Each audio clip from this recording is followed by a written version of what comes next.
अस्सलामु अलैकुम वरहमतुल्लाहि वबरकातुह। इन्नल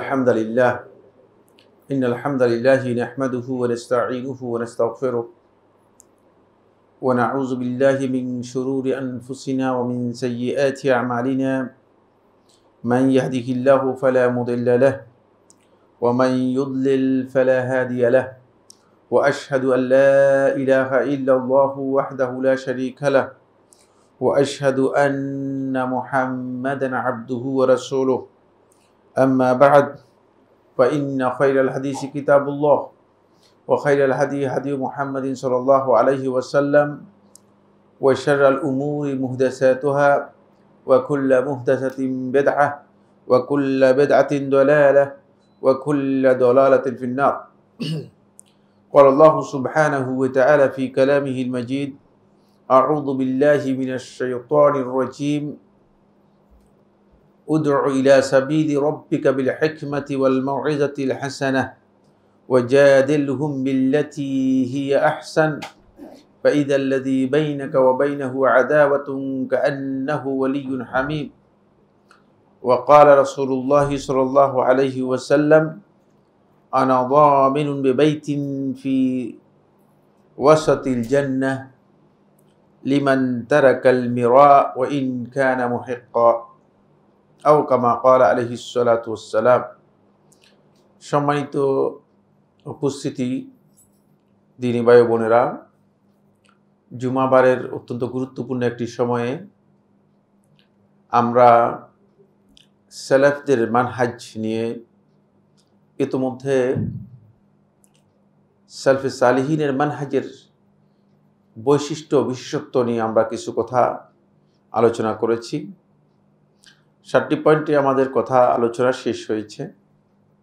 সর্বশেষ যে পয়েন্টটি আমরা আলোচনা করেছিলাম সেটি হচ্ছে সালফে সালিহিনের মানহাজ হচ্ছে আল মানহাজুল ওয়াসাতি, এটা মধ্যম পন্থা অবলম্বন করে। এর মধ্যে প্রান্তিকতা নেই, যেটা আমরা গত আলোচনায় বলেছি। ঈমানের দিক থেকে কোনো প্রান্তিকতা নেই, ইসলামের বিধিবিধানের ক্ষেত্রে কোনো প্রান্তিকতা নেই, ইবাদতের মধ্যে কোনো প্রান্তিকতা নেই, আফআলুল ইবাদ বান্দার যেই কাজগুলো আছে সেগুলোর মধ্যে কোনো প্রান্তিকতা নেই।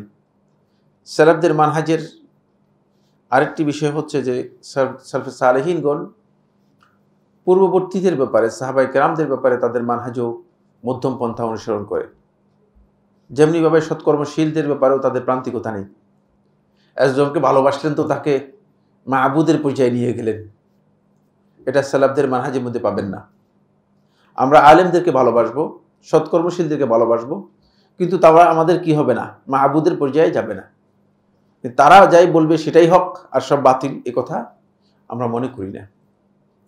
আমরা তাদের অন্ধ ভক্তি যেটাকে বলা হয় থাকে, অন্ধভক্তিতে বিশ্বাস করি না। আবার একদল লোক আছে যে সৎকর্মশীল ভালো মানুষদেরকে, তারাও মানুষ, আমরাও মানুষ, তাদের এত গুরুত্ব কি আছে? তাদের ভালোবাসার সাথে যে আল্লাহ তাআলার ভালোবাসার একটা সম্পর্ক আছে, এটাও স্বীকার করতে রাজি না। মনে করে যে তাদের প্রতি আমাদের এত সমীহ করার কি আছে। সালাফদের মানহাজ যেখানে মুতাওয়াসসিত, মধ্যমপন্থী, সেক্ষেত্রে আমরা সালেহীন যারা রয়েছেন, সৎকর্মশীল যারা রয়েছেন, তাদের ভালোবাসা আমরা আমাদের অন্তরের মধ্যে আছে, কিন্তু আমরা সুফিদের মতো সীমালঙ্ঘন করব না। আবার যারা আকলানি অথবা নিজেদেরকে লিবারেল মনে করে থাকে, বলে যে না, মানুষের কথার এত গুরুত্ব কেন, মানুষের প্রতি আমাদের এত গুরুত্ব কি হবে, এত গুরুত্ব দেওয়ার কিছুই নেই, এটাও আমরা বিশ্বাস করি না। এটাও সালাফদের মানহাজের সাথে সাংঘর্ষিক। সালাফদের মানহাজের ওয়াসাতিয়াতের আরেকটা দিক হচ্ছে সালফে সালিহিনগণ আল্লাহ তাআলার আসমাউল্লাহি ওয়া সিফাতিহি, আল্লাহ রাব্বুল আলামিনের নামগুলো এবং সিফাতের ব্যাপারে তারা কোনো ধরনের তাশবিহ অথবা তামসিল, উদাহরণ দেবেন না, তাশবিহ তামসিল এগুলো করেন না। এখানে কোনো কাইফ, কেমন, এটা প্রশ্ন করার সুযোগ নেই। এই প্রশ্ন যদি কেউ করে তাহলে বুঝতে হবে যে সে সালাফদের মানহাজ সম্পর্কে জানে না। একদল এই প্রশ্ন উত্থাপন করে যে আল্লাহ সুবহানাহু ওয়া তাআলা কোরআনের মধ্যে বলেছেন সুম্মাস্তাওয়া আলাল আরশ, যে আল্লাহ সুবহানাহু ওয়া তাআলা আসমান এবং জমিন সৃষ্টি করেছেন 6 দিনে। আসমান এবং জমিন সৃষ্টি করার পরে আল্লাহ সুবহানাহু ওয়া তাআলা আরশ সৃষ্টি করেন, তারপরে সুম্মাস্তাওয়া আলাল আরশ, মাখলুকাতের সৃষ্টির পরে আল্লাহ রাব্বুল আলামিন আরশের উপর কি করেছেন? ইস্তাওয়া করেছেন, অর্থাৎ তিনি আরশের উপর উঠেছেন। এখন একদল বলতেছে যে তো যদি এমন হয় তাহলে কমন সেন্সের দাবি হচ্ছে যে আরশের সৃষ্টির আগে আল্লাহ তাআলা কোথায় ছিলেন? আরশের নিচের, আরশের উপরে। কি বলবেন আপনারা? এখানে আল্লাহ তাআলার ব্যাপারে এই বক্তব্য দেওয়ার কোনো সুযোগ নেই। এটা সালাফদের মানহাজের পরিপন্থী, কারণ এটা আপনি তো আপনার বিবেক দিয়ে একটা তাশবিহি, একটা মানে সেটেলমেন্ট করতেছেন, যেটা আল্লাহ রাব্বুল আলামিনের শানে এই সেটেলমেন্টের কোনো সুযোগই নেই, এই প্রশ্ন করার সুযোগই নেই। মাখলুকাতের এই বিষয়গুলো নিয়ে কোনো প্রশ্ন করার সুযোগ নেই আল্লাহ সুবহানাহু ওয়া তাআলার ব্যাপারে। যারা এই প্রশ্ন করবে তারা মূলত সালাফদের মানহাজি বুঝে নেই, কারণ এখানে এই প্রশ্ন আসবেই না। কারণ আল্লাহ সুবহানাহু ওয়া তাআলার ইস্তিওয়া তিনি বলেছেন, কিন্তু ইস্তিওয়ার ধরন সম্পর্কে আমরা কিছুই জানি না। সুতরাং এটাকে মানে এখন নিচে না উপরে, এটা আমি কি করতে পারবো না, বলতে পারবো না। যেমন তারা এই প্রশ্ন আমাদের সামনে নিয়ে আসে যে আল্লাহ সুবহানাহু ওয়া তাআলা রাত্রির শেষ তৃতীয়াংশে দুনিয়ার আসমানে নেমে আসেন, ঠিক না? এটা সহিহ হাদিস দ্বারা সাব্যস্ত হয়েছে, সহিহ মুসলিমের হাদিস। রাসূলুল্লাহ সাল্লাল্লাহু আলাইহি ওয়াসাল্লাম বলেছেন যে আল্লাহ সুবহানাহু ওয়া তাআলা দুনিয়ার আসমানে নেমে আসেন, তারপরে আল্লাহ রাব্বুল আলামিন মানুষদেরকে বলেন ফাহাল মিন সাইলিন ফাউতিয়া, তোমাদের মধ্যে কেউ কি আছে আমার কাছে চাইবে আমি তাকে দেব। ফাহাল মিন মুস্তাগফিরিন ফাআগফির লাহু, তোমাদের মধ্যে কি এমন ব্যক্তি আছে যে আমার কাছে ক্ষমা চাইবে আমি তাকে ক্ষমা করব। এভাবে আল্লাহ সুবহানাহু ওয়া তাআলা মানুষদেরকে ডেকে ডেকে আল্লাহ রাব্বুল আলামিন বলেন। এখন এখানে প্রশ্ন তাদের একটাই, সেটা হচ্ছে এই, যদি আল্লাহ সুবহানাহু ওয়া তাআলা মানে রাত্রের শেষ তৃতীয়াংশে দুনিয়ার আসমানে নেমে আসেন, তাহলে আল্লাহ রাব্বুল আলামিন আরশ কি খালি হয়ে যায় কিনা? আপনারা কি মনে করেন? আপনাদের আকীদা কি? হ্যাঁ, এটা ডাবুল আকীদা, বুঝতে পেরেছেন? এটা সালাফদের মানহাজের সাথে সাংঘর্ষিক। এই কাজগুলো যারা করে থাকে তারা হচ্ছে আল্লাহ রাব্বুল আলামিনের ব্যাপারে কাইফ ধরন কি করে চিন্তা করতেছে নিজের বিবেক দিয়ে, এটা সালাফদের মানহাজের পরিপন্থী। আবার এর বিপরীতে আরেক দল লোক রয়েছে যারা আল্লাহ তাআলার আসমা এবং সিফাতকে পুরাটাই মানে কি করে দিয়েছেন, বাতিল করে দিয়েছেন, পুরাটাই বলছেন যে এগুলো আসলে আল্লাহর জন্য সাব্যস্ত করাই উচিত না, কারণ সাব্যস্ত করলেই পেছের মধ্যে পড়ে যাবে। যদি আপনি বলেন যে আল্লাহ তাআলা আরশের উপর উঠেছেন, তখন অনেক পেছের মধ্যে পড়বেন। তখন কি আল্লাহ তাআলা আরশের নিচের থেকে উপরে উঠছেন না উপর থেকে নিচে উঠছেন? এখানে অনেক প্রশ্ন এসে যাবে। আর আল্লাহ তাআলার আরশটা এটা কি আল্লাহ রাব্বুল আলামিনকে ধারণ করে রাখতেছে নাকি আসলে অন্য কি জিনিস? এই ধরনের বিবেকের প্রশ্ন এনে তারা আল্লাহ রাব্বুল আলামিনের সমস্ত আসমা এবং সিফাত, যত আল্লাহ তাআলার নাম আছে, যত গুণাবলী আছে, সবগুলোকে অস্বীকার করেছে। এরা হচ্ছে মুআত্তিলা সম্প্রদায়। এগুলো নিয়ে আমরা পরবর্তীতে ইনশাআল্লাহ তাআলা যখন ধারাবাহিকভাবে প্রত্যেকটি ফিরকা সম্পর্কে আলোচনা করব, তখন ইনশাআল্লাহ তাআলা আমি বিস্তারিত কথা বলবো ইনশাআল্লাহ তাআলা। আর এমনিও বিষয় সম্পর্কে প্রত্যেকটা ফিরকার উপর আমার বিস্তারিত আলোচনা আগে আছে। এই কথা বলছিলাম কেন? এটা হলো লাস্ট পয়েন্ট, 7 নম্বর পয়েন্ট, সেটা হলো আল ওয়াসাতিয়্যাহ, মধ্যমপন্থা। মধ্যমপন্থা খুবই গুরুত্বপূর্ণ বিষয়। বর্তমানে আসলে মধ্যমপন্থা অনুসরণ করার ব্যক্তির সংখ্যা একেবারেই নেই, এক্সট্রিম লোকদের সংখ্যাই বেশি। যে গ্রুপেই যান না কেন, এখন তো ইসলাম একদিক থেকে ঘরানায় বিভক্ত হয়ে গিয়েছে। একদিক থেকে কি হয়ে গেছে? ঘরানায় বিভক্ত হয়ে গিয়েছে। মুসলিমরা বিভিন্ন দিক থেকে বিভিন্ন ঘরানায় বিভক্ত হয়ে গিয়েছে। বিভিন্ন ঘরানা হয়ে যাওয়ার কারণে এই ঘরানার লোক এই ঘরানার বক্তব্য দিচ্ছেন, তিনি বায়াসড হয়ে বক্তব্য দিচ্ছেন। তার বক্তব্যের কতটুকু হক কতটুকু বাতিল সেটা নির্ণয় করার মতো মানে আমাদের কাছে এখন মানদণ্ড নেই। কারণ হলো আমি তো সব বিষয় জানি না। স্বাভাবিকভাবেই এখানে একটা বড় প্রশ্ন এসে গিয়েছে। মধ্যমপন্থী বক্তব্য দেওয়ার মূল বিষয় হচ্ছে যিনি দুইটি কাজ করতে পারবেন, খুব ভালো করে খেয়াল করুন। 1 নম্বর বিষয় হচ্ছে যিনি তাফাররুক তাহাজ্জুব থেকে নিজেকে মুক্ত করতে পারবেন। তাফাররুক তাহাজ্জুব হচ্ছে ফিরকাবন্দি অথবা দলাদলি থেকে নিজেকে মুক্ত করতে পারবেন, তাহলে তিনি মধ্যমপন্থী বক্তব্য দিতে পারবেন। আজকে ফেরকাবন্দি এমন এক জায়গায় পৌঁছেছে, এখন আপনি যদি মানে ফেরকার বক্তব্য বাতিলও হয়, যেহেতু আপনি এই ফেরকার সাথে আছেন, আপনি চুপ করে থাকবেন, আপনি চুপ করে থাকবেন। বলে যে যদি আপনাকে হয়তো ব্যক্তিগতভাবে জিজ্ঞেস করে বলেছেন, ভাই এই মাসালা দিচ্ছেন যে এটা কি ঠিক আছে কিনা, বলছে না এগুলো তো আসলে ঠিক নেই, কিন্তু কি করব, এখন আমাদের আলেমরা দিচ্ছেন। ইয়া সুবহানাল্লাহ, তাহলে দিনটা কোথায় নিলেন? দিনের ব্যাপারে আপনার অবস্থানটা কোথায়? তাহলে 1 নম্বর কাজ হচ্ছে, খুব ভালো করে দুটি জিনিস খুব গুরুত্বপূর্ণ। 1 নম্বর পয়েন্ট হচ্ছে অবশ্যই আত-তাজাররুদু মিনাত তাহাজ্জুব ওয়া তাফাররুক, এটা ইসলামে হারাম। এটাই আমরা লোকদেরকে বুঝাতে পারি নাই।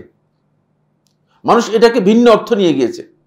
ভিন্ন অর্থ নিয়ে মানুষ বলতেছে যে আপনারাই বিচ্ছিন্নতার দিকে ডাকতেছেন, আপনারাই ফেরকাবন্দির দিকে ডাকতেছেন। কিন্তু আমরা কোনো ফেরকার কথা বলছি না, আমরা কোরআন এবং হাদিসের কথা বলছি সরাসরি। আমাদের বক্তব্যের মধ্যে সরাসরি কোরআন এবং হাদিসের কথা, কোথাও আমরা এই কথা বলছি না যে আসলে এই ফেরকার মধ্যে আসে। 2 নম্বর যে বিষয়টি সেটা হলো আত-তাজাররুদ আনিল হাওয়া। আপনার খাহেশ, আপনার মনের যেই মানে একটা ইচ্ছা আছে, এখান থেকে আপনি মুক্ত হতে হবে। আগে থেকে আপনি যদি মনে করেন যে আমি একটা মাসালার মধ্যে আগে থেকেই মানে সিদ্ধান্ত নিয়ে রাখছি, মানে এটাই আমার আগে থেকে সিদ্ধান্ত। অনেকে আছে যে মানে আর জিন্দেগিতেও প্রয়োজনে এর জন্য তিনি কোরআন এবং হাদিসের ঘাড় ভেঙে নিজের মন মতো করে কোরআন হাদিসের ঘাড় ভেঙে ওই দিকে নিয়ে যাবেন। তারপরেও কিন্তু তিনি এই বক্তব্য থেকে কি করবেন না, নিজের বক্তব্য থেকে ফিরে আসবেন না, বক্তব্য চেঞ্জ করবেন না। প্রচুর লোক আছে, প্রচুর লোক আছে। এটা আমি আলেমদের কথা বলছি, এটা আপনাদের কথা বলছি না, কারণ এটা আলেমদের সাথে জড়িত মাসআলা। বেশিরভাগ লোকদের অবস্থা হচ্ছে এই, তারা হক এবং বাতিলের মধ্যে ইলতিবাস করে দিচ্ছে, সংমিশ্রণ করে দিচ্ছে। আর এই সংমিশ্রণের কারণ হচ্ছে এই 2টি কারণ। আগে যেহেতু ভুল ফতোয়া দিয়ে দিয়েছেন, তাহকিক ছাড়া ভুল ফতোয়া দিয়ে দিয়েছেন, এখন তিনি তার এই ভুল ফতোয়ার জন্য তিনি প্রয়োজনে মানে ফেসবুকে এসে আবার কি করতেছেন, এটাকে ক্লারিফাই করতেছেন আরেক আঙ্গিকে। নাউজুবিল্লাহ, জানে ভুল কাজ।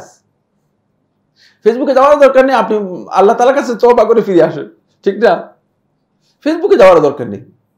ফেসবুক এসে বলতে হবে ফেসবুক কি মানে হক এবং বাতিলের মানদণ্ড কিনা? আপনারা কি মনে করেন? হক এবং বাতিলের মানদণ্ড ফেসবুক না। সুতরাং ফেসবুকে আসার কোনো দরকার নেই। আপনি নিজেই কোরআন এবং হাদিসের কাছে প্রত্যাবর্তন করে চলে আসতে পারেন। ফেসবুকে এসে বলতে হবে এটাও শর্ত নয়, কিন্তু হক যেটা সেটাকে আপনাকে অবশ্যই মেনে নিতে হবে। এটা হচ্ছে সালাফদের মানহাজ। এই ওয়াসাতিয়া, এই যে মধ্যম পন্থা, এটার অভাবের কারণেই মূলত আজকে প্রচুর বিষয় নিয়ে লোকদের মধ্যে অহেতুক বিতণ্ডা, অহেতুক ঝগড়ার এমন এক পর্যায়ে মানে কেউ লক্ষ লক্ষ টাকা ঘোষণা করছে, 10 লক্ষ টাকা দিব, ওই দিব সেই দিব। ছোট্ট কি একটা মাসালা, কেমন পর্যন্ত কোনো সমাধান হবে না। বুঝতে পেরেছেন কিনা? ইখতিলাফ হয়েছে, আজকে হয় নাই, আজ থেকে কোনটা মানে 1300 বছর আগে, কোনটা 1200 বছর আগে, কোনটা 1000 বছর আগে ইখতিলাফ হয়েছে। এখন এই ইখতিলাফি মাসআলায় এই যুগে এসে বুঝলেন হাইয়ান ইবনে বাইয়ান একেবারে আননোন এক ব্যক্তি, হয়তো দুই একটা মানে মাসআলা জানে অথবা জানেও না, সেই ঘোষণা করে দিচ্ছে যে এই মাসআলা একবারে এই করবে সে করবে, 10 লক্ষ টাকা পুরস্কার দিবে, আসেন আমার সাথে মুনাজারা করেন। ইয়া সুবহানাল্লাহ, তোমার এটি শিখেছে কে? এটা ইসলামের পদ্ধতি নয়। আসুন আমরা পরের অংশটুকু যাই, 8 নম্বর পয়েন্ট যেটি আছে সেখানে যাই। 8 নম্বর পয়েন্টটি এটা অত্যন্ত গুরুত্বপূর্ণ বিষয়। সেটা হলো সালাফদের অন্যতম মানহাজের অন্যতম একটি বৈশিষ্ট্য হচ্ছে সেটা হলো আল ইবতিআদু মিনাল খুসুমাতি ফিদ-দীন ওয়াল জিদাল ওয়াল মিরা। তারা দ্বীনের বিষয়গুলো নিয়ে লোকদের সাথে ঝগড়া বিবাদ এবং বিতণ্ডা বিতর্ক এগুলোকে এড়িয়ে চলবেন, দূরে রাখবেন, এগুলো ছেড়ে দিবেন। যারা মুনাজারার কথা বলতেছে, মুবাহাসার কথা বলতেছে, আসেন বহস করব, বুঝতে হবে যে এর মধ্যে গলদ আছে। এটা সালফে সালিহিনের মানহাজ নয়। ইমাম মালিক রাহিমাহুল্লাহ তাআলার কাছে এক ব্যক্তি আসলেন, এসে বললেন, ইমাম আপনি আসেন, আমি আপনার সাথে মুনাজারা করতে চাই, আমি আপনার সাথে কোনো বিষয় নিয়ে মুনাজারা করতে চাই। তখন ইমাম রহমতুল্লাহ বলছে, যদি মুনাজারা করো তাহলে কি ফায়দা, কি হবে? ফায়দা হচ্ছে এই, যদি আপনি বিজয় লাভ করেন তাহলে আপনি যেটা বলছেন সেটা মেনে নিব, আর যদি আমি বিজয় লাভ করি তাহলে আমি যেটা বলছি সেটা মেনে নিতে হবে। তারপরে যদি তৃতীয় একজন ব্যক্তি এসে আমাদের দুইজনের সাথে মোনাজারা করে সেই ব্যক্তি যদি জয় হয়ে যায় তাহলে আমরা তারটা মেনে নিব। তারপরে চতুর্থ ব্যক্তি আসলে এসে যদি আমাদের সাথে ঝগড়া করে তারপরে সে বিজয় হয়ে যায়, তারপরে কি করবো আমরা? বলছি তারটা মেনে নেব। তাহলে তো আমরা দিনের উপরই নেই। আমি তো দিনের উপরই নেই, কারণ আমার দিনের ব্যাপারে আমার এখন পর্যন্ত ইস্তেকামতই আসেনি। কথা বুঝতে পেরেছেন কিনা? একটি বুয়া কাজ। আপনি আপনার দিনের ব্যাপারে এতটুকু ইস্তেকামত যদি থাকে যে একজন এসে ঝগড়া করে আপনার সাথে, যদি সে ঝগড়ায় কি হয়ে যায়, জিতে যায়, তাহলে আপনি তার দিন অনুসরণ করবেন? এটা হতেই পারে না, এটা ইসলামের পদ্ধতি হতে পারে না।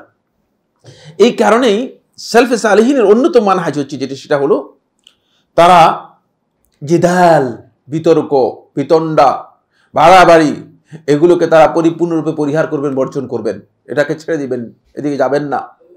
আপনি দেখেন কোরআনে কারীমের মধ্যে জিদালের ব্যাপারে আল্লাহ সুবহানাহু ওয়া তাআলা বলেছেন, জিদালকে আল্লাহ তাআলা হারাম করেছেন কঠিনভাবে। মানে ঝগড়া করা, বিতণ্ডা করা, বিতর্ক করাকে হারাম করেছেন কঠিনভাবে। বলেছেন যে ফামান ফারাদা ফীহিন্নাল হজ্জ ফালা রাফাসা ওয়ালা ফুসুকা ওয়ালা জিদালা ফিল হজ্জ। যদি কোনো ব্যক্তি এই হজের মাসগুলোতে হজের ইহরাম করে, ইহরাম করার পরে সেই ব্যক্তির হজের অন্যতম গুরুত্বপূর্ণ শর্ত হচ্ছে ফালা রাফাস, অশ্লীল কথা কাজের সাথে যুক্ত হতে পারবে না, ওয়ালা ফুসুক, কোনো ধরনের নিষিদ্ধ গর্হিত কাজে যুক্ত হতে পারবে না, তারপর ওয়ালা জিদালা ফিল হজ্জ, হজের মধ্যে কোনো ধরনের ঝগড়া বিবাদে যেতে পারবে না। ঝগড়া করলেন তো আস্তে করে হজের যেই ফজিলতটুকু রয়েছে সেটা আস্তে কি হয়ে গেছে, বাতিল হয়ে গেছে, কারণ ঝগড়ার জায়গা নয়। ইবাদতের মধ্যে আল্লাহ রাব্বুল আমিন সোজা কি করে দিয়েছেন, বিতণ্ডাকে নিষেধ করে দিয়েছেন। কোরআন থেকে বোঝা যাচ্ছে, কোরআনে স্পষ্ট করে দিয়েছেন। এবার আসেন, ঝগড়ার জায়গা আছে আমাদের একটা গ্রুপের সাথে, যারা আল্লাহর দ্বীনকে পরিবর্তন করেছে, আল্লাহর কিতাবকে পরিবর্তন করেছে, আল্লাহর নামে মিথ্যাচার করেছে। তারা হচ্ছে আহলে কিতাব। তারা কি? তারা কারা? আহলে কিতাব। আহলে কিতাব বলতে বুঝাচ্ছি ইহুদ এবং খ্রিস্টানদেরকে। ইহুদ এবং খ্রিস্টানরা আল্লাহর কিতাবকে পরিবর্তন করেছে, আল্লাহ রাব্বুল আলামিনের নামে মিথ্যা কথা চালু করে দিয়েছে, প্রচুর মিথ্যা কথা নিজেরা আল্লাহর উপর বানাই করে দিয়েছে। তাদের বইয়ের মধ্যে এগুলো সব আছে। আল্লাহ সুবহানাহু ওয়া তাআলা তাদের ব্যাপারে বলতেছেন, ওয়ালা তুজাদিলু আহলাল কিতাব ইল্লা বিল্লাতি হিয়া আহসান। তোমরা আহলে কিতাবদের সাথে ঝগড়া করবে না, বিতণ্ডায় লিপ্ত হবে না। কাদেরকে বলতেছে এরা?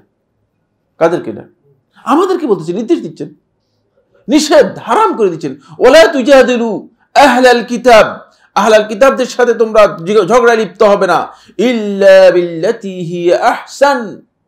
হ্যাঁ, তবে ততটুকু অনুমোদন থাকবে যদি খুব উত্তমভাবে মেথোডোলজি ঠিক ফলো করে, এর যে পদ্ধতি আছে এই পদ্ধতি ঠিক মতো ফলো করে যদি তাদের সাথে কোনো ঝগড়া মানে বিতণ্ডায় যাও যেটাতে কোনো ধরনের সমস্যা নেই, ততটুকু পর্যন্ত তোমাদেরকে অনুমোদন দেওয়া হয়েছে, তবে সেটা সর্বোত্তমভাবে হতে হবে। দেখছেন তো, আহলে কিতাব যারা মিথ্যা বলতেছে আল্লাহর নামে, তাদের সাথে যদি সর্বোত্তম কথা বলতে হয় মানে বিতণ্ডা করতে গেলে, তাহলে অন্যদের ব্যাপারে আপনাকে কি বলবেন? অন্যদের ব্যাপারে আপনার কি হুকুম?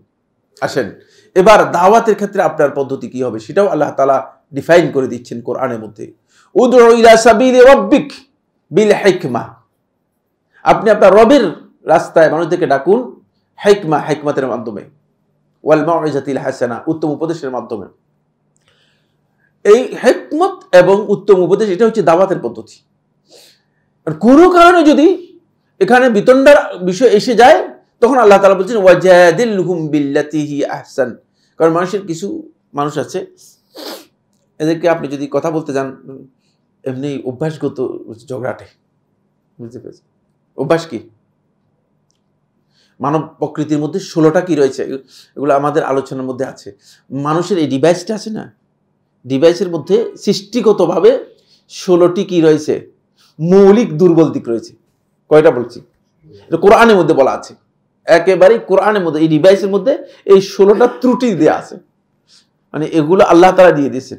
তার মধ্যে একটা হচ্ছে ওয়া কানাল ইনসানু আকসারা শাইইন জাদালা।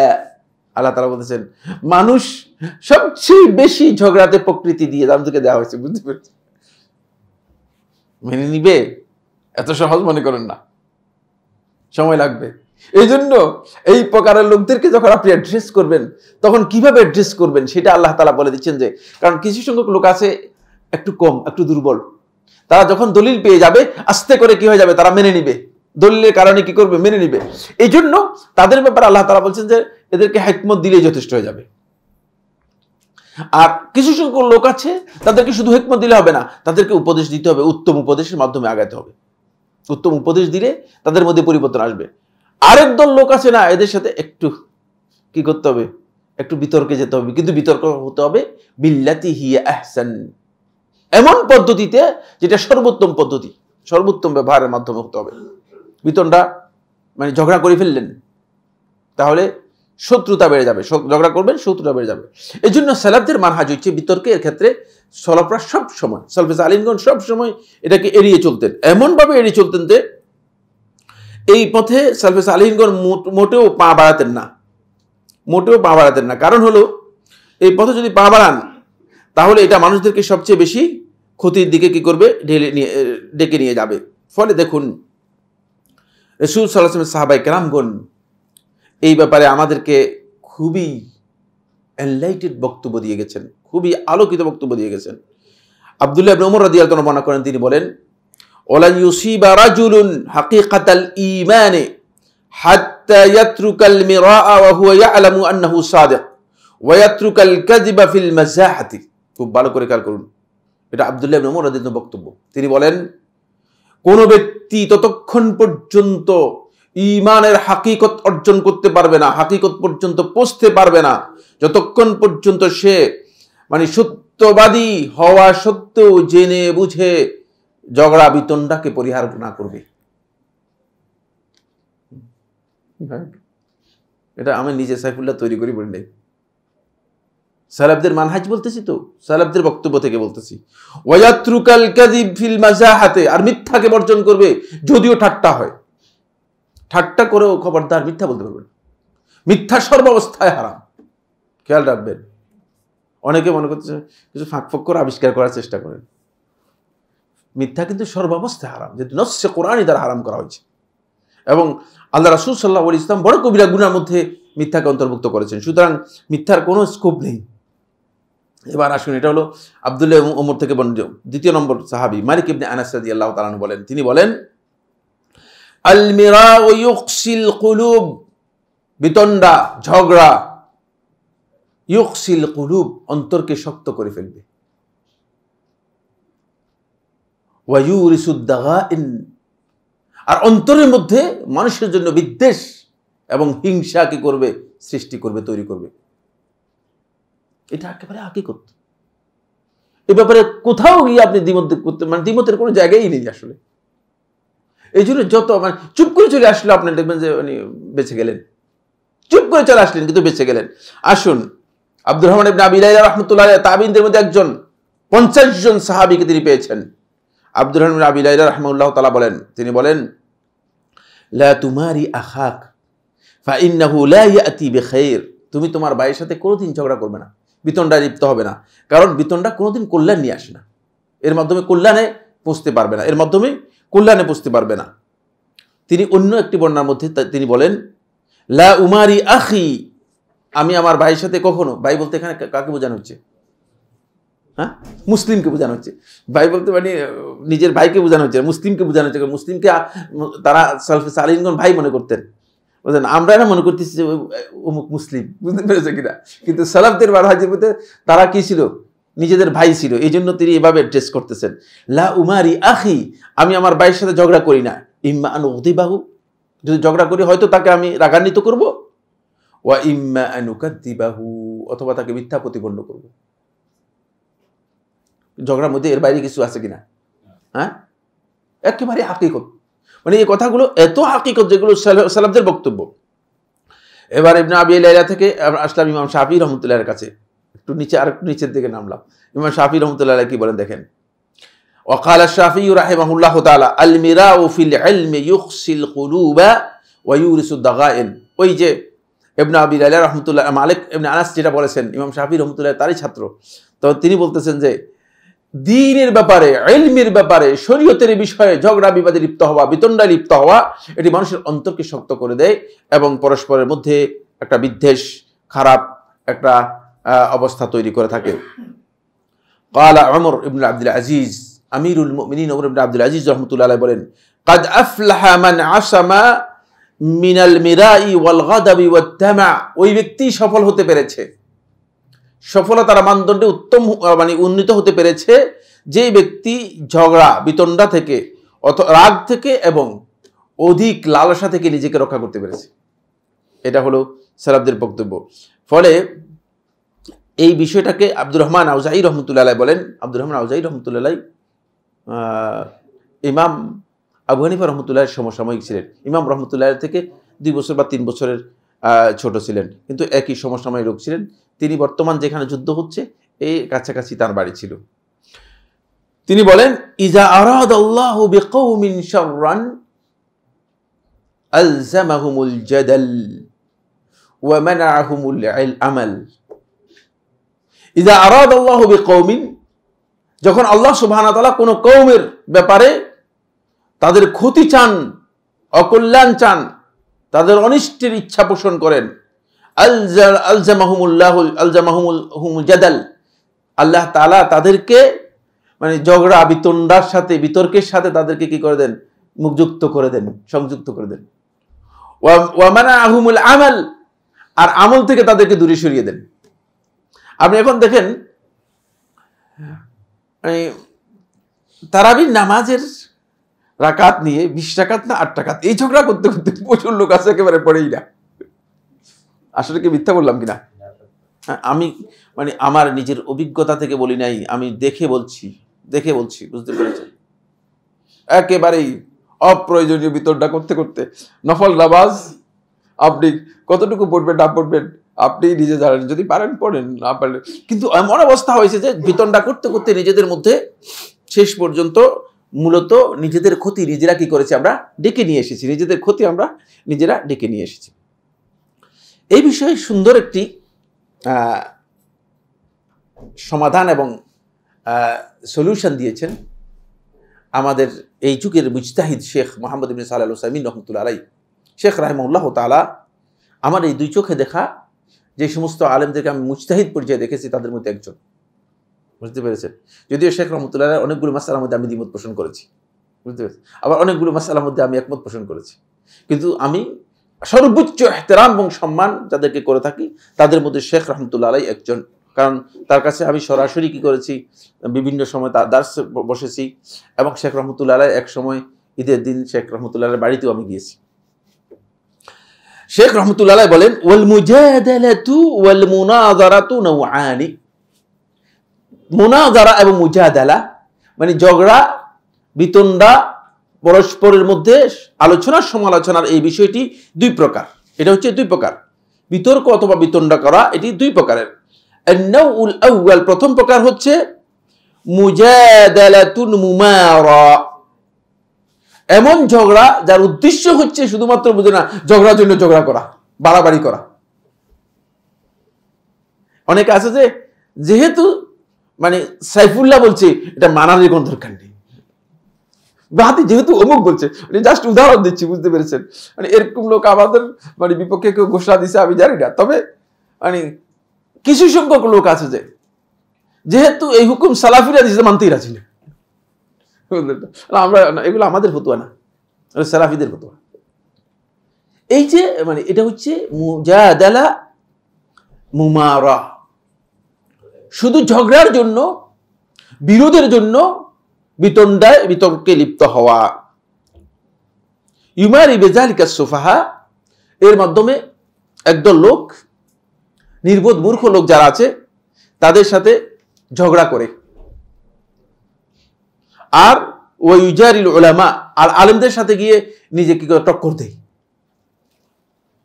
যেখানে আপনার আলেমদের সাথে গিয়ে বাড়াবাড়ি করার দরকার নেই সেখানে এই কাজ করবেন না। ওয়ায়ুরিদু আন ইয়ান্তাসির কাওলাহু, আর এখানে উদ্দেশ্য কিছু নেই, আমার আপনার করণীয় কিছুই নেই।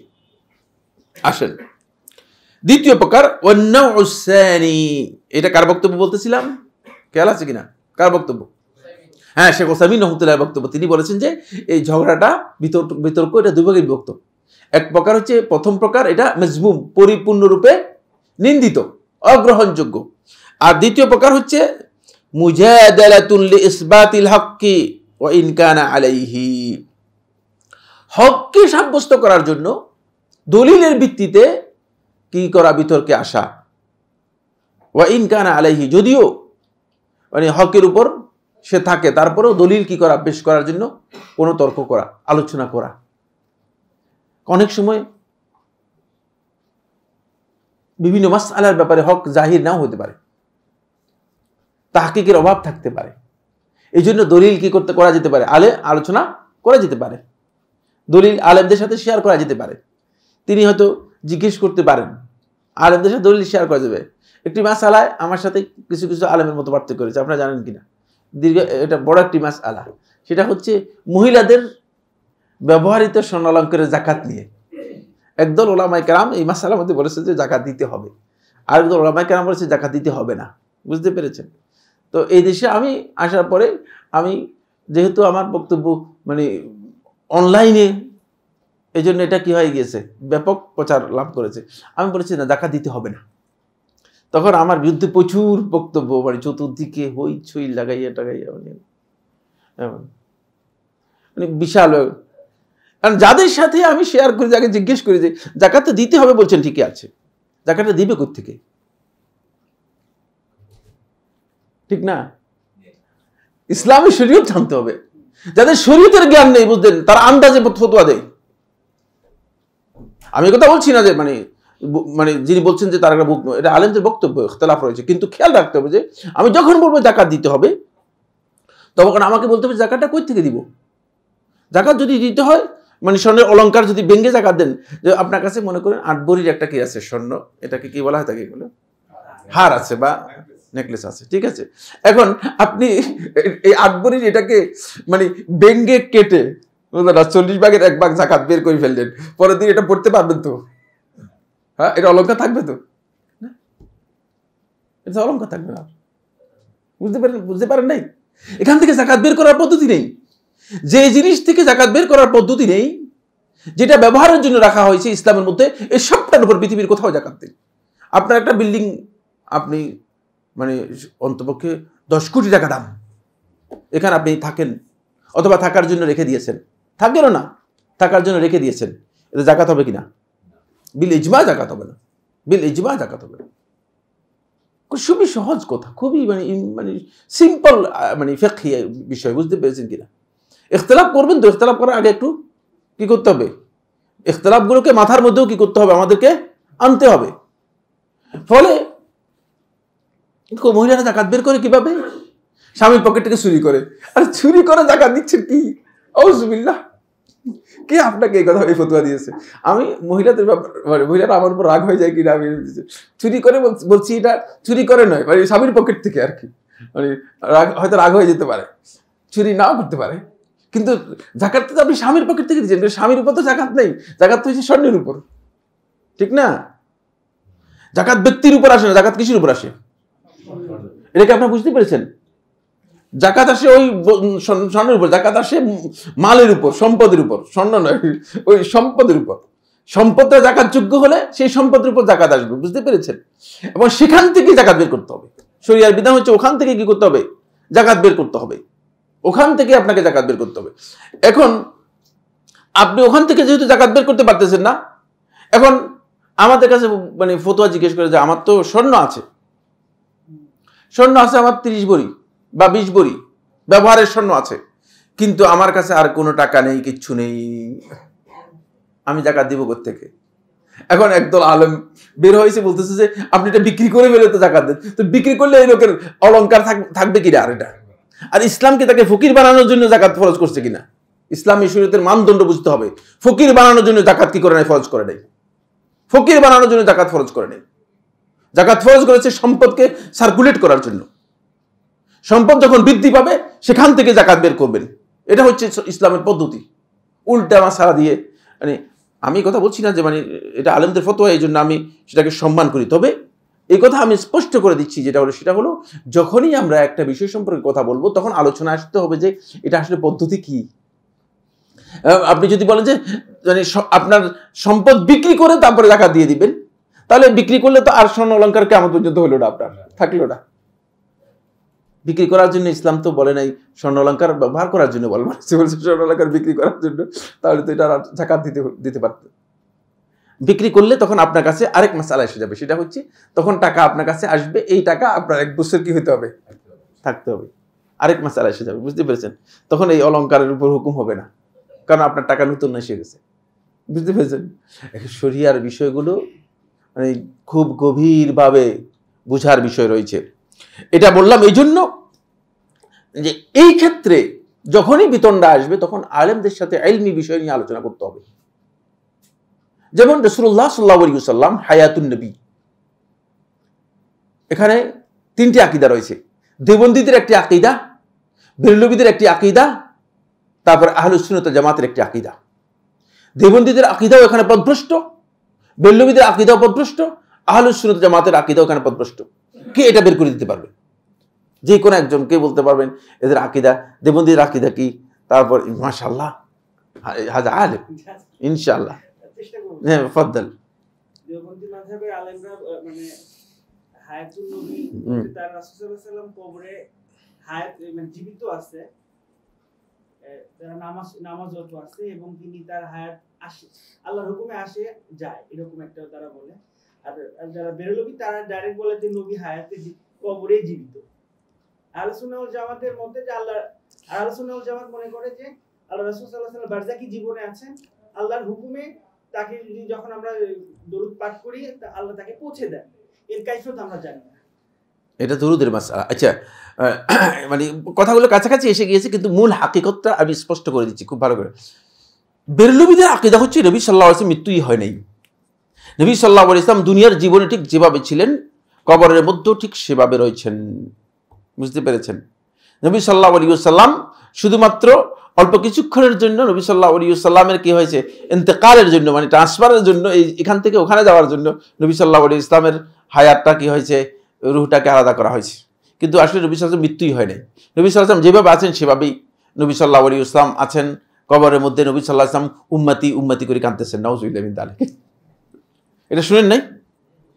আর আমি মানে আমার তো মনে হয় যে অন্তপক্ষে 600 মাহফিলের মধ্যে এরকম কথা শুনছি। ছোটবেলা শুধু মাহফিল শুনতাম, বিভিন্ন জায়গায় যেতাম, তো অন্তপক্ষে 600 মাহফিলের মধ্যে এটা শুনেছি। এটা বলা, এইটা ছাড়া তো কোনো মাহফিলই হতো না। উম্মতি উম্মতির মাহফিল, এটাই হচ্ছে আমাদের দেশে মাহফিল ছিল একসময়। আর দেওবন্দীদের আকীদা হচ্ছে নবী সাল্লাল্লাহু আলাইহি ওয়াসাল্লাম কবরে, নবী সাল্লাল্লাহু আলাইহি ওয়াসাল্লাম জীবিত আছেন, এই জীবনটা নবী সাল্লাল্লাহু আলাইহি ওয়াসাল্লামের বারজাখি হায়াত নয়, এটা হলো দুনিয়ার হায়াতের মতোই। এবং নবী সাল্লাল্লাহু আলাইহি ওয়াসাল্লাম কি করছেন সেখানে? নবী সাল্লাল্লাহু আলাইহি ওয়াসাল্লাম সালাত আদায় করতেছেন। এবং নবী সাল্লাল্লাহু আলাইহি ওয়াসাল্লাম দেওবন্দীদের আকীদার সাথে আর এই আকীদাতে সামান্য পার্থক্য। ওই আকীদাতে নবী সাল্লাল্লাহু আলাইহি ওয়াসাল্লাম মৃত্যু হয়েছে স্বীকার করে, কিন্তু বেরলভীদের আকীদার মধ্যে নবী সাল্লাল্লাহু আলাইহি ওয়াসাল্লাম মৃত্যুকেই স্বীকার করে না, বুঝতে পেরেছেন? কিন্তু দুনিয়ার যে হায়াত রয়েছে এই হায়াতের মতো নবী সাল্লাল্লাহু আলাইহি ওয়াসাল্লামের হায়াত রয়েছে, দুনিয়ার হায়াতের মতো নবী সাল্লাল্লাহু আলাইহি ওয়াসাল্লামের হায়াত রয়েছে। আর আহলুস সুন্নাহ ওয়াল জামার আকীদা হচ্ছে নবী সাল্লাল্লাহু আলাইহি ওয়াসাল্লাম বারজাখি হায়াত রয়েছেন, তিনি বারজাখি হায়াতে জীবিত। নবীরা সবাই বারজাখি হায়াতের মধ্যে জীবিত, শুধু নবী সাল্লাল্লাহু আলাইহি ওয়াসাল্লাম নন, সমস্ত নবীরাই বারজাখি হায়াতের মধ্যে জীবিত। কিন্তু তাদের এই জীবনের হাকিকত কি সেটা আল্লাহ সুবহানাহু ওয়া তাআলা কি করেন নাই, মানুষদেরকে জানান নাই। এটা কোন ধরনের জীবন, এটা দুনিয়ার জীবনের সাথে সাদৃশ্যপূর্ণ নয়। আর নবীগণ কবরের মধ্যে সালাত আদায় করতেছেন মর্মে যে রেওয়ায়তটি রয়েছে, এই রেওয়ায়তটি শুদ্ধ নয়, এই হাদিসটি শুদ্ধ নয়, বুঝতে পেরেছেন? এটা হলো আহলুস সুন্নাত ওয়াল জামাতের আকীদা। এই কথাটা কেন বলেছি? এই কথা আসছে ওই জায়গায়, মানে ঝগড়া করার আগে আপনাকে এখন যদি সিদ্ধান্ত জানতে হবে যে যদি সবাই যদি এই কথা বলেন যে নবী সাল্লাল্লাহু আলাইহি ওয়াসাল্লাম বারজাখি হায়াতে জীবিত, তাহলে তার ইখতিলাফই নেই, বুঝতে পেরেছেন কিনা? তাহলে ইখতিলাফ আছে না, কারণ বারজাখি হায়াতের ব্যাপারে তো আমরাও বলছি নবী সাল্লাল্লাহু আলাইহি ওয়াসাল্লাম বারজাখি হায়াতের মধ্যে রয়েছেন। আমাদের আকীদা এটা, নবী সাল্লাল্লাহু আলাইহি ওয়াসাল্লাম বারজাখি হায়াতের মধ্যে রয়েছেন এবং জীবিত। সেই জীবনটা কেমন? দুনিয়ার জীবনের মতো না, আমরা কখনো দুনিয়ার জীবনের মতো নয়। কারণ দুনিয়ার জীবনের মতো হলে নবী সাল্লাল্লাহু আলাইহি ওয়াসাল্লামকে সাহাবায়ে কেরাম তার মৃত্যু হয়েছেন এবং সাহাবায়ে কেরাম নবী সাল্লাল্লাহু আলাইহি ওয়াসাল্লামকে দাফন করে এসেছেন। যদি এমন হতো যেটা বেরলভীরা বলতেছে নবী সাল্লাল্লাহু আলাইহি ওয়াসাল্লাম মৃত্যু হয় নাই, তাহলে সাহাবায়ে কেরাম কি জীবিত অবস্থায় রাসূল সাল্লাল্লাহু আলাইহি ওয়াসাল্লামকে কবর দিয়ে এসেছেন? এই প্রশ্ন এসে যাবে। এটা একটা ধৃষ্টতা ছাড়া আর কিছুই না। তাহলে আমরা এই বিষয়টা স্পষ্ট করতে পেরেছি যে মানে এই যে যদি আপনি ইখতিলাফের মানে জায়গাটা কোন জায়গায় কনফিউশন অথবা কোন জায়গায় আপনার কি রয়েছে, খেলাফ রয়েছে, মতবিরোধ রয়েছে, সেটা কনফার্ম না হন, তাহলে যদি আপনি এসে মানে বিতনটা শুরু করে দেন, তাহলে হায়াতুন নবী নিয়ে বিতনটা করতেছি। হায়াতুন নবী বিতনটা করতেছেন কোন মাসআলার মধ্যে?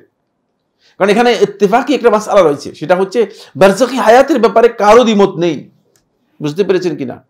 ক্লিয়ার তো বিষয়টা? আমরা কি বুঝাতে পারলাম কিনা? কারণ বারজাখি হায়াতের ব্যাপারে দ্বিমত নেই। আমরা এই কথা স্বীকার করি যে বারজাখি হায়াতের মধ্যে নবী সাল্লাল্লাহু আলাইহি ওয়াসাল্লাম এবং কি সমস্ত আম্বিয়া আলাইহিস সালাতু ওয়াস সালাম সবাই জীবিত রয়েছেন। আসুন এরপরে যে বিষয়টি সেটা হলো এই, শেখ রাহিমাহুল্লাহ তাআলা বলেন, তিনি এই যে মুজাহাদালাটা, এই মুজাহাদালাটা যদি এই বিতর্কটা যদি শুধুমাত্র ঝগড়ার জন্য হয়ে থাকে, তাহলে এটি মানুষের ক্ষতি এবং অনিষ্টের কারণ হয়ে থাকে। একটি দলিল পেশ করেছেন লুকমানের বক্তব্য, লিবনিহি, তার সন্তানকে। লুকমান আপনারা জানেন যে মুসা আলাইহিস সালাতু ওয়াস সালামের সময় বনী ইসরাইলের একজন হাকিম ছিলেন, অনেক বিজ্ঞ ব্যক্তি ছিলেন। কোরআনেও আল্লাহ সুবহানাহু ওয়া তাআলা কি করেছেন, অনেক কথা কোট করেছেন। আর বনী ইসরাইল মানে তার অনেক রেওয়ায়াত উল্লেখ করেছেন। এই রেওয়ায়াতগুলো কিছু কিছু মানে সনদের দিক থেকে শুদ্ধ, আবার কিছু কিছু সনদের দিক থেকে শুদ্ধ নয়। যে রেওয়ায়াতগুলো সনদের দিক থেকে শুদ্ধ নয় কিন্তু মৌলিকভাবে শিক্ষণীয়, এগুলো বর্ণনা করা যায়। এগুলো কি করা যায়? বর্ণনা করা যায়। কেন যায় কি বলতে পারবেন? যেহেতু সহিহ বুখারী হাদিসের মধ্যে রাসূলুল্লাহ সাল্লাল্লাহু আলাইহি ওয়াসাল্লাম বলেছেন, হাদদিসু আন বনি ইসরাঈল ফালা হারাজ, তোমরা বনি ইসরাইল থেকে বর্ণনা করো, ফালা হারাজ, অসুবিধা নেই। আমাদের শরীয়তের সাথে সাংঘর্ষিক কোনো বিষয় না হলে তাহলে বনি ইসরাইল থেকে সেটা গ্রহণ করা বৈধ। গ্রহণ করা কি বৈধ। তিনি বলছেন, ইয়া বুনাই, হে বৎস, হে আমার সন্তান, মান লা ইয়ামলিকু লিসানাহু ইয়ানদাম, যে তার জিহ্বাটাকে কন্ট্রোল করতে পারলো না, এর নিয়ন্ত্রণ রাখতে পারলো না, ইয়ানদাম, সে লজ্জিত হবে। ক্লিয়ার কথা, খুবই সহজ, আসলেই বাস্তব কথা। এরপরে ওয়ামান ইউকসিরুল মিরা ইয়াশতাম অথবা ইউশতাম, যে ব্যক্তি ওমান ইউকসিরুল মিরা, যে বেশি বেশি ঝগড়া বিবাদ করবে, সে গালি খাবে বেশি। একেবারে হাকিকত, প্রচুর গালি, ঠিক না? গালির আর শেষ নেই। আপনারা যদি ফেসবুকে ঢুকেন তাহলে ইন্না লিল্লাহি ওয়া ইন্না ইলাইহি রাজিউন, মানুষ মানে কোন ধরনের গালিগালাজ করতে পারে, এর ডিজাইন যে কত নিকৃষ্ট, এটা আপনি ফেসবুকের মধ্যে পেয়ে যাবেন, বুঝলেন না? তবে কেন আপনি এখানে যাবেন, এই জায়গায় যাবেন কেন? এটা সালাফদের মানহাজ নয়, খেয়াল রাখতে হবে। ওমান ইউসাহিব সাহিবাস সু, আর যে অসৎ সঙ্গী, খারাপ সঙ্গীর সাথে বন্ধুত্ব করবে, লা ইয়াসলাম, সে নিরাপত্তা লাভ করতে পারবে না, সে ত্রুটির মধ্যে পড়ে যাবেই। আপনার বন্ধু যদি খারাপ হয় তাহলে আপনি খারাপ থেকে বাঁচতে পারবেন না, খারাপ থেকে নিরাপত্তা লাভ করতে পারবেন না। ওমান ইউসাহিব সালিহান আস-সালিহা, যে ব্যক্তি সৎকর্মশীলদের মানে সোহবত নিবে, তাদের সাথে কি করবে, থাকবে, ইয়াগনাম, সে গনিমত লাভ করতে পারবে, সে গনিমত লাভ করতে পারবে। এটা কার বক্তব্য? লোকমানের বক্তব্য, তার সন্তানকে বলছেন। বক্তব্যটা খুবই গুরুত্বপূর্ণ, খুবই গুরুত্বপূর্ণ। আসুন এবার আমরা রাসূলুল্লাহ সাল্লাল্লাহু আলাইহি ওয়াসাল্লামের একটি হাদিস আপনাদেরকে পড়ে শোনাই, যে হাদিসটি সহিহুল জামের মধ্যে এসেছে। শেষ, এই যে এক্ষুনি রাসূলুল্লাহ সাল্লাল্লাহু আলাইহি ওয়াসাল্লাম বিষয়টি আমাদেরকে আগেই জানিয়ে দিয়েছেন। এই যে মেরা, এই যে ঝগড়া বিবাদ, এটা যে সালাফদের মানহাজ নয় এবং ইসলামী মানহাজ নয়, এটা রাসূলুল্লাহ সাল্লাল্লাহু আলাইহি ওয়াসাল্লাম জানিয়েছেন। আন আবি উমামা আল-বাহিরি রাদিয়াল্লাহু তাআলা আনহু, আবু উমামা বাহিরি থেকে বর্ণিত, তিনি বলেন, قال রাসূলুল্লাহ সাল্লাল্লাহু আলাইহি ওয়াসাল্লাম, রাসূলুল্লাহ সাল্লাল্লাহু আলাইহি ওয়াসাল্লাম বলেছেন, মা দাল্লা কওমুন বা'দা হুদান কানু আলাইহি, কোন একটা জাতি হিদায়াতের উপর প্রতিষ্ঠিত থাকার পরে ততক্ষণ পর্যন্ত তারা বিভ্রান্ত হবে না, ততক্ষণ পর্যন্ত তারা পথভ্রষ্ট হবে না, ইল্লা উতুল জাদাল, যখন তাদের মধ্যে বিতণ্ডা, বিতর্ক, এই বিরোধ তাদের মধ্যে ঢুকিয়ে দেওয়া হবে, তখন পথভ্রষ্ট হয়ে যাবে। ভ্রষ্টতার কারণ হচ্ছে বিতর্ক তৈরি করে দিতে পারলেই বোঝেন না, আস্তে করে কনফিউশন তৈরি করতে পারলেই তো আপনার বক্তব্যের মধ্যে, আপনার আকীদার মধ্যে, আপনার আমলের মধ্যে, আপনার কাজের মধ্যে কনফিউশন তৈরি করে দিতে পারলেই সেখানে কি হয়ে যাবে, আপনাকে হেদায়েতভ্রষ্ট করা যাবে, বিভ্রান্ত করা যাবে, হেদায়েতভ্রষ্ট করা যাবে, বিভ্রান্ত করা যাবে। তারপরে তিনি বলেন সুম্মা কারা রাসূলুল্লাহ সাল্লাল্লাহু আলাইহি ওয়াসাল্লাম, তারপর রাসূলুল্লাহ সাল্লাল্লাহু আলাইহি ওয়াসাল্লাম এই আয়াত তেলাওয়াত করলেন, সূরা যুখরুফের 58 নম্বর আয়াত, সূরা যুখরুফের 58 নম্বর আয়াত। আল্লাহ তাআলা বলেন মা দারাবুহু লাকা ইল্লা জাদালা বাল হুম কওমুন খাসিমুন। দেখেন, মা দারাবুহু লাকা ইল্লা জাদালান, তারা আপনার কাছে যে উদাহরণ নিয়ে আসছে এটা শুধুমাত্র ঝগড়া করার জন্য, আর কিছু না। আপনাকে ঝগড়া লিপ্ত করে দিতে পারলে আপনার ক্ষতি করতে পারবে, এই জন্য আপনার কাছে সেই উদাহরণ তারা নিয়ে এসেছে। এমন আল্লাহ তাআলা বলছেন বাল হুম কওমুন খাসিমুন, এরা হচ্ছে ঝগড়াটে জাতি। এরা আহলে কিতাবদেরকে বলা হচ্ছে, এরা তো মানে শুধু ঝগড়াতে নয়, হিংস্র এবং নির্মম একটি মানে জাতি হচ্ছে এই বনি ইসরাইল, যারা আজকে মানুষদেরকে নির্মমভাবে হত্যা করছে। তাদের এই নির্মমতার ইতিহাস পৃথিবীর মানুষ সবাই সাক্ষী। আর পৃথিবীর বর্তমানে কত কোটি মুসলিম আছে? প্রায় 200 কোটি। 200 কোটি, পুরো 200 কোটি আছে বলে মনে হয় না, নামধারী আর কি, নামধারী মুসলিমদের কথা বলছি, পাসপোর্টের মুসলিম যারা আছে, 200 কোটি হোক বা প্রায় 200 কোটির মতো হোক, এরা সবাই নিজেদের বিবেকের কাছে ভয়ঙ্কর অপরাধী। যদিও নিজে অপরাধী মনে না করে, এরা সত্যিকার অপরাধী, ইতিহাসে এরা অপরাধী হিসেবে চিহ্নিত হয়ে থাকবে। আল্লাহ তাআলা আমাদের সবাইকে তৌফিক দান করুন। আজকের আলোচনা অন্য একটা প্রোগ্রাম ওই যে আমাদের শেখ আব্দুর রহমান ঢুকিয়ে দিয়েছে, এই জন্য আমরা শেষ করতে পারিনি। একটি পয়েন্টে আমরা আলোচনা করলাম, সেটা হচ্ছে সালাফদের মানহাজের অন্যতম একটি গুরুত্বপূর্ণ দিক হচ্ছে আমরা ঝগড়া বিবাদের পদ্ধতি অনুসরণ করব না। আমাদেরকে অনুসরণ করতে হবে মূলত এই পদ্ধতি বাদ দিয়ে উত্তম পদ্ধতি অনুসরণ করতে হবে। এই জন্য নবী এবং রাসূলদেরকে আল্লাহ সুবহানাহু ওয়া তাআলা এই পদ্ধতি দেখিয়েছেন। ঝগড়া করবেন না। কঠোরতা, অনেকে মনে করেন যে মানে যত কঠোর হবেন তত হেদায়েতের উপর অবিচল হচ্ছে হককে বুঝলেন না আঁকড়ে ধরার নাম, কঠোর হওয়ার নাম নয়। হককে আঁকড়ে ধরার নাম হচ্ছে কি? অবিচল হওয়া। কঠোর হওয়ার নাম কি নয়? অবিচলতা নয়। আল্লাহ তাআলা আমাদের সবাইকে এই বিষয়গুলো বোঝার তৌফিক দান করুন। হাযা সুবহানাকাল্লাহুম্মা ওয়া বিহামদিকা আশহাদু আল্লা ইলাহা ইল্লা আনতা আস্তাগফিরুকা ওয়া আতুবু ইলাইক।